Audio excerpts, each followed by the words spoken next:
Good afternoon, class.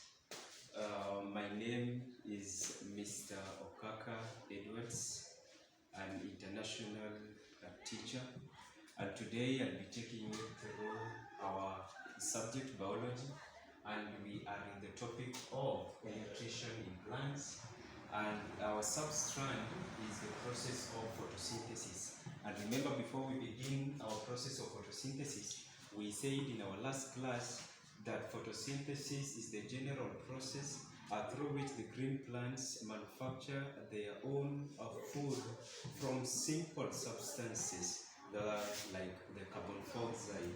And so that is what we learned in our last class, and we also discussed in our groups the structure of the chloroplast, and we know very well that it is the chloroplast. One of the adaptation of the chloroplast is that it has a green coloring matter, that is the chlorophyll, that traps light for photosynthesis to occur. And normally that is what we needed, or that is what we discussed in our last class. And today's lesson, we really want to focus on the process of photosynthesis, and we need to understand that there are two processes of photosynthesis that is normally based on whether they are occurring during the day or during the night. And so the first process of photosynthesis, or the first stage in photosynthesis, is called the light stage.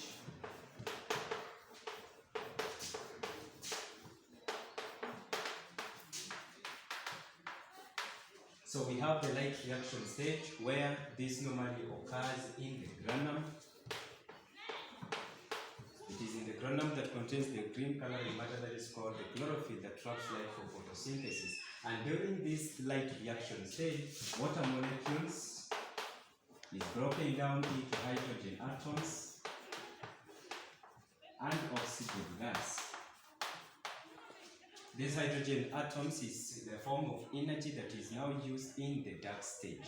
And so this is the general process that is occurring in the light stage. So water is broken down into hydrogen and oxygen through the process known as photolysis.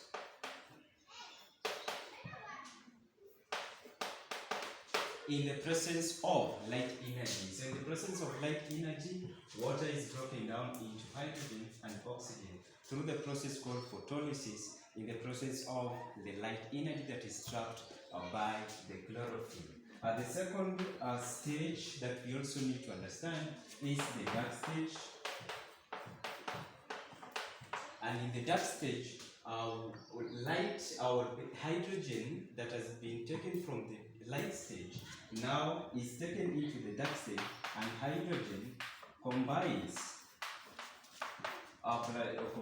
with carbon dioxide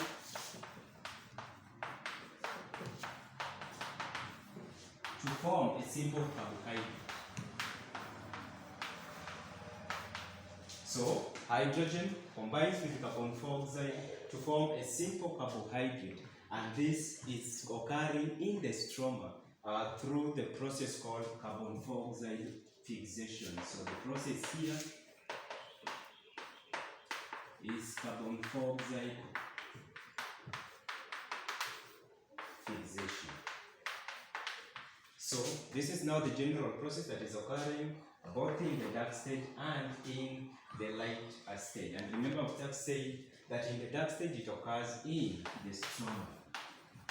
So those are the general process that we need to understand. So just in summary, and in our groups we'll be able to know or to discuss how this process occurs. So in summary, we are just saying that the process of photosynthesis occurs in two stages. One, we have the light reaction stage. The second one is the dark reaction stage.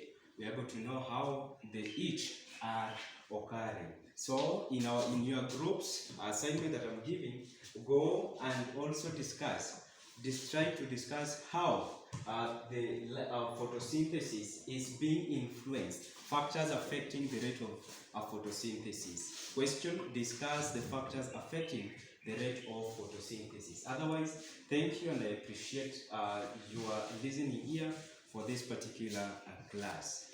Thank you so much.